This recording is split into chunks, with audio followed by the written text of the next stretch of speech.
Bonjour à tous et bienvenue dans 10 minutes pour comprendre. À moins de 2 mois de l'élection présidentielle, il est temps de faire un petit point sur les candidats. Les différents candidats, ça tombe bien, on a 10 minutes pour mieux comprendre. Selon certains sondages, Emmanuel Macron serait le seul à pouvoir faire perdre Marine Le Pen. Qu'en est-il vraiment? Eh bien, c'est ce qu'on va voir avec François Durper. Bonjour François. Bonjour Hélène. Alors François, ici sur ce plateau, il y a un an, vous aviez choqué, ou en tout cas vous aviez surpris. Vous aviez émis l'hypothèse que Marine Le Pen pourrait être élue. Vous avez d'ailleurs publié 2 bandes dessinées intitulées « La présidente » dans lesquelles vous mettiez en scène cette Marine Le Pen élue. Qu'en est-il aujourd'hui? Est-ce que vous la voyez toujours comme la favorite? Depuis notre émission, le grand changement, c'est que j'ai échafaudé l'idée d'un scénario qui serait pour elle une voie royale. Et la voie royale, c'était de rencontrer les sortants. Je me suis complètement trompé. Ouais. Ni Nicolas Sarkozy à droite, ni François Hollande à gauche Hors jeu. ne seront là. Ils sont hors jeu, plus de voie royale. Est-ce que ça veut dire que ça se passe mal pour elle? Non, parce qu'il y a quand même une excellente nouvelle pour elle. Le plafond de verre, qui était le plafond de verre intérieur, eh bien, il a été cassé de l'extérieur. C'est à la fois le Brexit, mais c'est aussi la victoire de Donald Trump. La victoire de Donald Trump, c'est important pour elle. C'est une manière de dire, les Américains l'ont fait, les Britanniques l'ont fait, pourquoi pas les Français?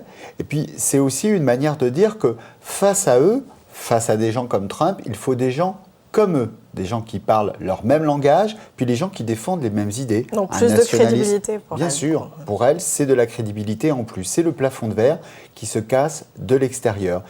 Puis il y a un début de campagne qui est en train de gagner, c'est la campagne sur les réseaux sociaux. On en parle beaucoup moins en médias, mais avec Philippe Vardon à la manette, c'est l'homme que personne ne connaît, mais qui est à l'intérieur du Front National, celui qui définit la stratégie numérique. Et puis il y a derrière tout ce qu'on appelle communément la fachosphère, Bilal Hamon, CE, Farid Fillon, CE, Ali Juppé, CE, et Jamel Macron, CE également. Donc leur stratégie, c'est une manière de décrédibiliser tous les candidats. Et ça, c'est important, on l'a vu aux États-Unis, la bataille avait d'abord été gagnée sur le net. Sur les réseaux sociaux. Alors, est-ce que vous êtes d'accord avec ces sondages justement qui disent qu'Emmanuel Macron est le seul à pouvoir faire perdre Marine Le Pen? Parce qu'il y a d'autres candidats quand même, à droite et à gauche, donc on ne fait plus attention à eux. Il y a d'autres candidats, mais la force de Macron, c'est peut-être la faiblesse des autres. Par exemple, à droite, évidemment, depuis, il s'est aussi passé quelque chose pour François Fillon.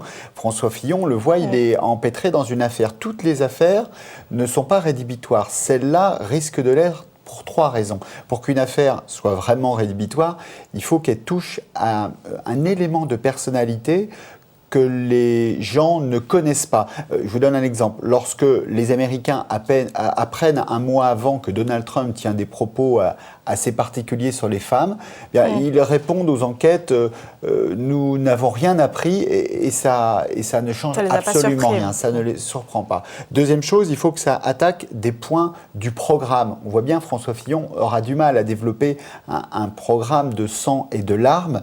Ça touche à l'argent, à des questions extrêmement précises qui peuvent l'empêcher de faire la campagne qu'il aurait souhaitée. Et puis il y a également un 3e point, c'est le rapport au système. Vous aurez remarqué qu'à peu près les mêmes affaires touchent le Front National.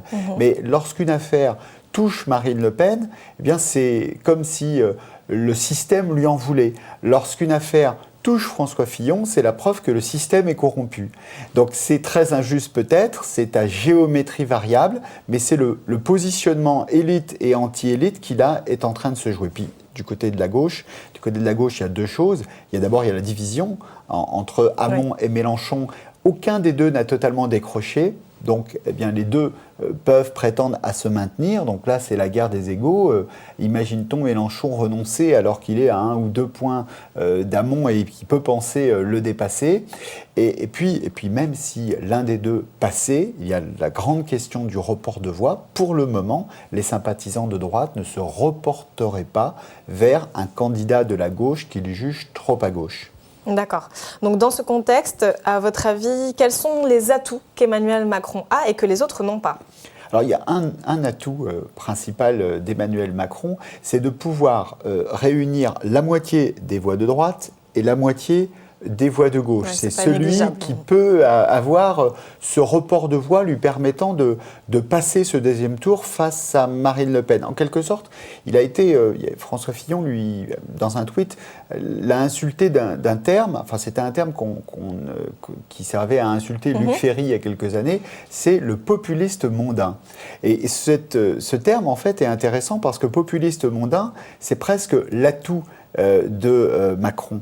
Populiste, c'est aussi l'antisystème, si on veut le voir du côté positif. Et mondain, c'est l'antisystème raisonnable. C'est l'antisystème qui fait moins peur. C'est l'antisystème qui fait moins peur que Marine Le Pen. Oui. Donc, vous voyez, ce qui est une insulte peut aussi se retourner positivement. C'est ce qui le définit, c'est ce qui fait sa force. Bon, ça l'a mis dans une case en tout cas.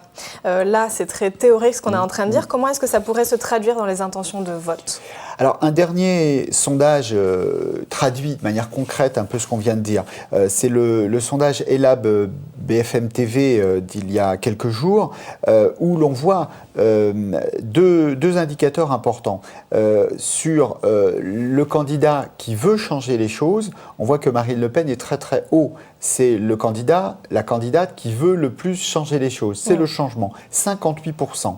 En revanche, il y a un handicap pour elle, c'est que c'est la candidate qui inquiète le plus. 63% des Français sont inquiets par Marine Le Pen. Donc vous voyez, ce cocktail changement très positif, 58%, et inquiétude, 63%, très négatif. Ce cocktail-là, il avait quand même permis à Donald Trump de l'emporter. On était à la fois tout à fait convaincu que c'était celui inquiet par Donald Trump, mais tout à fait convaincu que c'était celui qui pouvait changer les choses. Je parle de l'opinion américaine.